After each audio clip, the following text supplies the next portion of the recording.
प्यारे मसीह विश्वासियों, जय यीशु की। उत्पत्ति ग्रंथ अध्याय 1 पद संख्याएं 27 और 28 में वचन कहता है, ईश्वर ने मनुष्य को अपना प्रतिरूप बनाया। उसने उसे ईश्वर के प्रतिरूप बनाया। उसने नर और नारी के रूप में उनकी सृष्टि की। ईश्वर ने यह कहकर उन्हें आशीर्वाद दिया, फलो फूलो, पृथ्वी पर फैल जाओ और उसे अपने अधीन कर लो। समुद्र की मछलियों, आकाश के पक्षियों और पृथ्वी पर विचरने वाले सब जीव जंतुओं पर शासन करो। ईश्वर ने मनुष्य को अपने प्रतिरूप में बनाया, अर्थात उन्होंने मानव जाति को स्वतंत्र प्राणी बनाया है। उन्होंने मनुष्य जाति को आशीर्वाद देते हुए कहा, फलो फूलो और पृथ्वी पर फैल जाओ तथा पृथ्वी पर जो कुछ भी है उसे अपने अधीन कर लो, उस पर शासन करो। आज दुनिया में जो भी बुराइयां फैली हुई हैं, शायद बाइबल के इस वचन के गलत धारणा के कारण ही हो रहा है। संपूर्ण दुनिया में ईर्ष्या, द्वेष, लोभ, लालच, लड़ाई झगड़े, शोषण, अत्याचार और कई तरह की बुराइयां भरी हुई हैं। इन सब का कारण और कुछ नहीं बल्कि मनुष्य जाति को जो स्वतंत्रता मिली है उसी का फल है। ईश्वर ने हमें स्वतंत्र प्राणी इसलिए बनाया ताकि हम अच्छाई और बुराई की तुलना कर सके। उन्होंने हमें ज्ञान, बुद्धि एवं विवेक से विभूषित किया है। लेकिन आज दुनिया का हर व्यक्ति सिर्फ अपनी ही स्वार्थ की सोचता है। अपनी स्वार्थ की पूर्ति के लिए वह दूसरों की स्वतंत्रता का हनन कर रहा है। हर व्यक्ति दुनिया को अपनी मुट्ठी में रखना चाहता है। प्यारे मसीही विश्वासियों, वचन हमें बतलाता है कि ईश्वर ने मनुष्य को अपने सदृश बनाया, लेकिन हेवा इसे समझ नहीं पाई थी। जी हाँ, उत्पत्ति ग्रंथ अध्याय 3 पद संख्या 4 और 5 में वचन कहता है, सांप ने स्त्री से कहा, नहीं, तुम नहीं मरोगी। ईश्वर जानता है कि यदि तुम उस वृक्ष का फल खाओगे तो तुम्हारी आंखें खुल जाएंगी, तुम्हें भले बुरे का ज्ञान हो जाएगा और इस प्रकार तुम ईश्वर के सदृश बन जाओगे।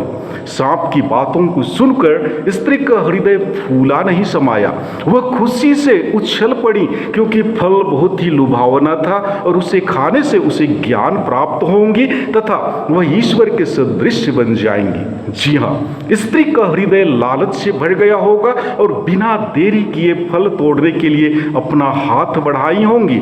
उसका पति आदम उसे फल तोड़ने से रोकने की कोशिश जरूर किए होंगे, लेकिन स्त्री का लालच इतना मजबूत था कि वह अपने पति का एक भी शब्द नहीं सुनी होंगी।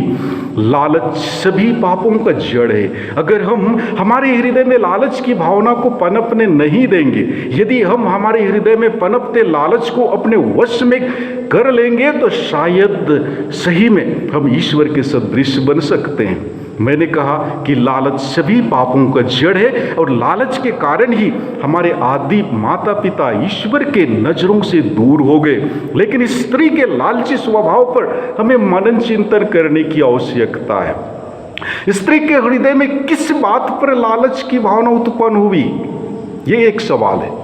प्यारे भाइयों बहनों, ईश्वर के सदृश बनने की इच्छा उसके हृदय में जागृत हुई थी।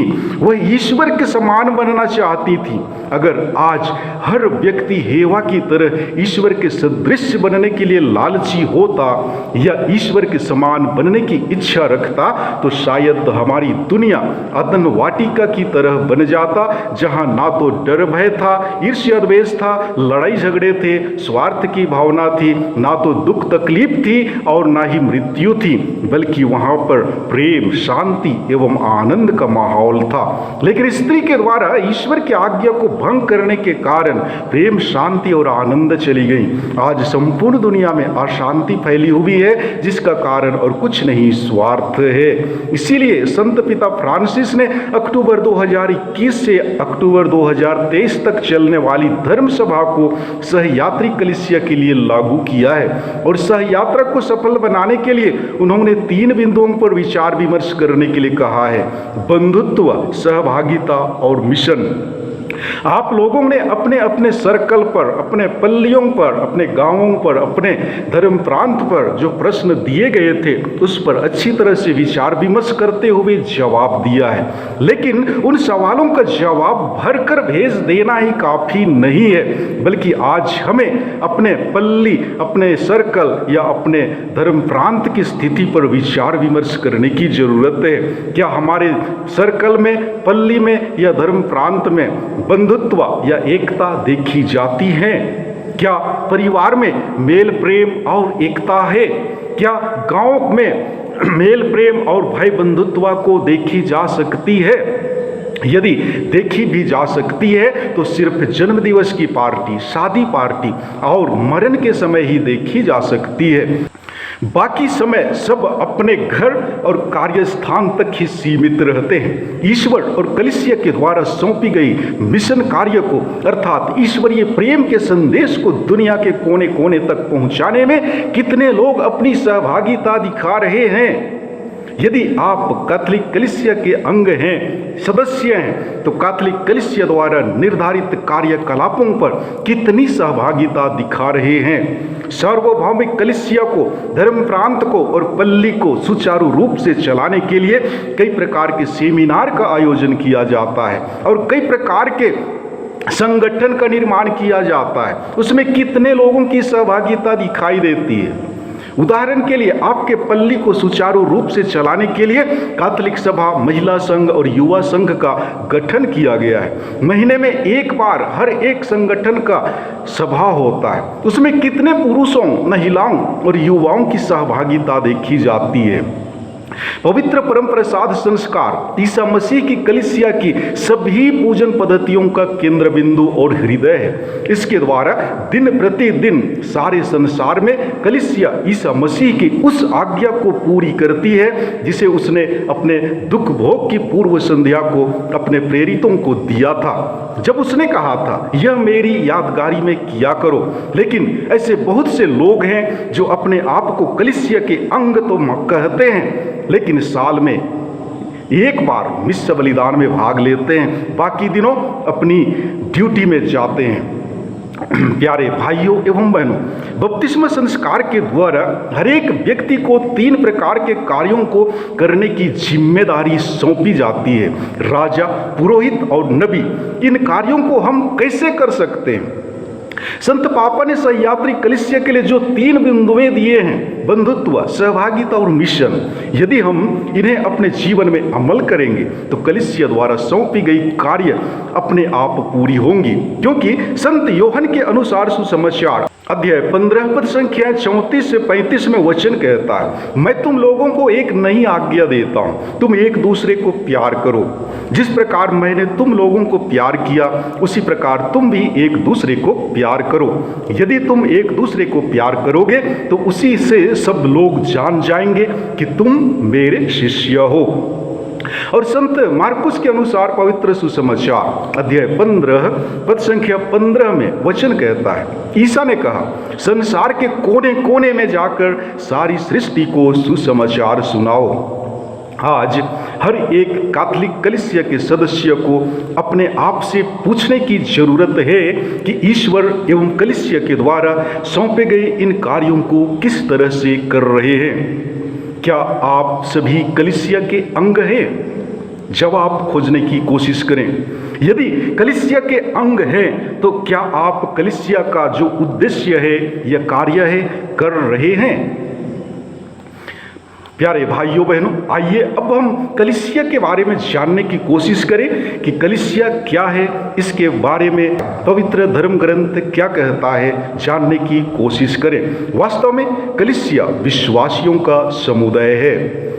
कलीसिया अर्थात चर्च लैटिन शब्द एक्लेसिया से आता है, जिसका अर्थ है ईसाई धर्म के अंतर्गत आने वाले किसी भी धार्मिक संगठन या संप्रदाय।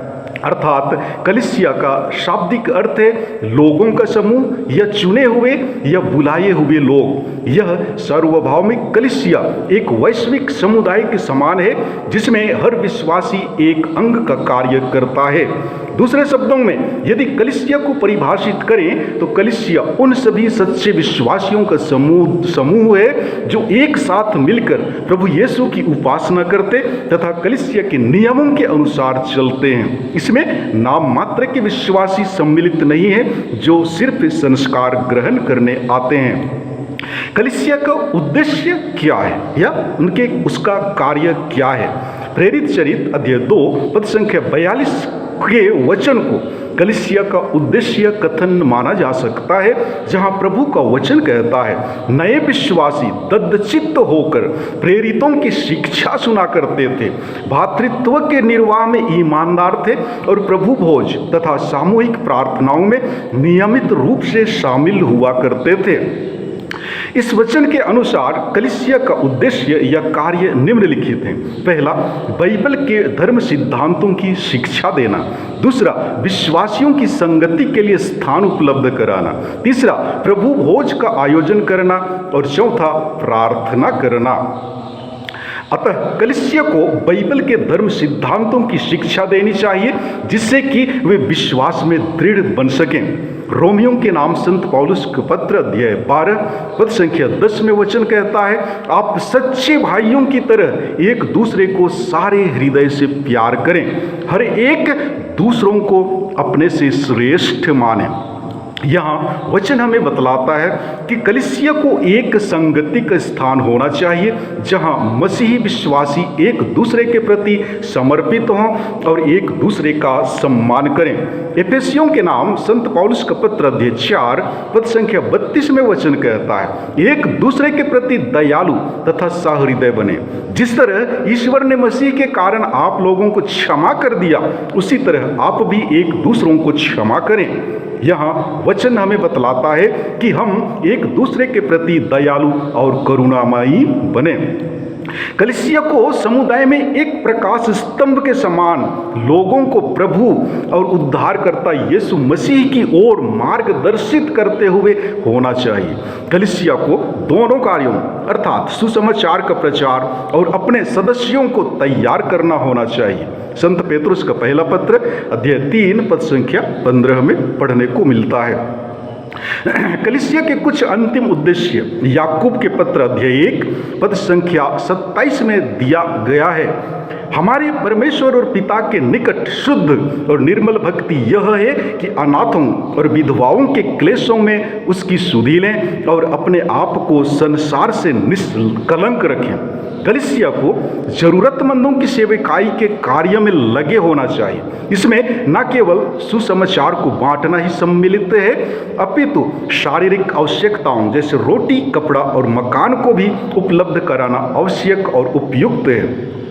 कलीसिया को अर्थात मसीही विश्वासियों को पाप से बचने और संसार की गंदगी से अलग रहने के लिए जिस सामग्री की आवश्यकता है उससे भी सुसज्जित करना आवश्यक है। यह कार्य बाइबल की शिक्षा देने और मसीह संगति से ही होता है। इस तरह कलीसिया के उद्देश्य या कार्य के बारे में संत पौलुस कुरिन्थ के विश्वासियों को बतलाते हुए कहते हैं कि कलीसिया संसार में परमेश्वर का हाथ, मुंह और पांव अर्थात मसीह की देह है। संत पौलुस का कुरिन्थियों के नाम संत पौलुस का पहला पत्र अध्याय 12 पद संख्या 12 से 27 तक पढ़ें। इसलिए हमें उन बातों को करते हुए होना चाहिए जिन्हें यीशु मसीह यदि इस पृथ्वी पर अपनी देह में उपस्थित होते तो करते होते। इस प्रकार कहा जा सकता है कि कलीसिया को मसीही अर्थात मसीह के जैसे और मसीह का अनुकरण करने वाली होना चाहिए। नए व्यवस्थान तथा प्रारंभिक काल में मसीही परिवार कलीसिया की बुनियाद थी। उस समय प्रार्थना एवं पवित्र यूखरिस्त के लिए बारी बारी से विश्वासी गण एक दूसरे के घर में एकत्रित हुआ करते थे। प्रेरित चरित्र अध्याय 2 पद संख्या 46। अपने प्रेरितिक संबोधन प्रेम का आनंद अमोरिस लैतेशिया में संत पिता फ्रांसिस कहते हैं, जो परिवार सुसमाचार के सिद्धांतों को लेकर चलते हैं उन्हें पारिवारिक कलीसिया की संज्ञा दी जाती है। आज के संदर्भ में यह परिवार कलीसिया के लिए प्रभु का वरदान है। जब परिवार के सदस्य इस वचन सुनते और अपनाते तब वे ईसा के भाई बहन बन जाते हैं। बाद में धीरे धीरे मसीही परिवार का महत्व घटता गया, लेकिन आज हमें न केवल परिवार का बुनियादी महत्व परंतु उसकी पवित्रता पर भी जोर देना है। इस दिशा में कुछ परिवारों का साथ आकर लघु मसीही समूह की स्थापना करना बहुत सहायक महसूस होता है। ये परिवार मसीही जीवन में आगे बढ़ने एवं कठिनाइयों के समय एक दूसरे की सहायता कर सकते हैं। जब हमारे सर्कल में, हमारे गांवों में, पल्लियों में या धर्म प्रांत में विश्वासियों के बीच एकता और सहभागिता दिखाई देगी तो निश्चय ही ईश्वरीय प्रेम की संदेश जो हमारा मिशन है दूर दूर तक फैलने लगेंगी। हम जानते हैं कि हमारा जीवन बहुत ही व्यस्त हो गया है, हमारे पास समय की कमी है, लेकिन मैं आप लोगों को बीसीसी की सभा करने के लिए रोज दिन नहीं बल्कि महीने में 1 या 2 बार करने की सलाह देता हूँ। यदि आप प्रभु के नाम पर महीने में 1 घंटा समय नहीं दे पाते हैं तो मैं कुछ नहीं कर सकता। ईश्वर ने हमें स्वतंत्र प्राणी बनाया है, उन्होंने हमें सोचने समझने के लिए ज्ञान, बुद्धि एवं विवेक प्रदान किए हैं। अतः आप सभी विश्वासियों से मेरा अनुरोध है कि आप जल्द से जल्द अपने सर्कल में, अपने गांव में, अपने पल्ली में और अपने धर्म प्रांत में लघु ख्रिस्ती समुदाय की बैठक का शुरुआत करें। अपने परिवार में, सर्कल में, पल्ली में तथा विश्वव्यापी कलीसिया में अपनी एकता तथा सहभागिता के द्वारा ईश्वर के मिशन कार्य को आगे बढ़ाने में सहयोग प्रदान करें। इसी में जीवन है, इसी में सुख, शांति और आनंद है। ईश्वर आप सबों को अपनी कृपाओं से विभूषित करे। धन्यवाद।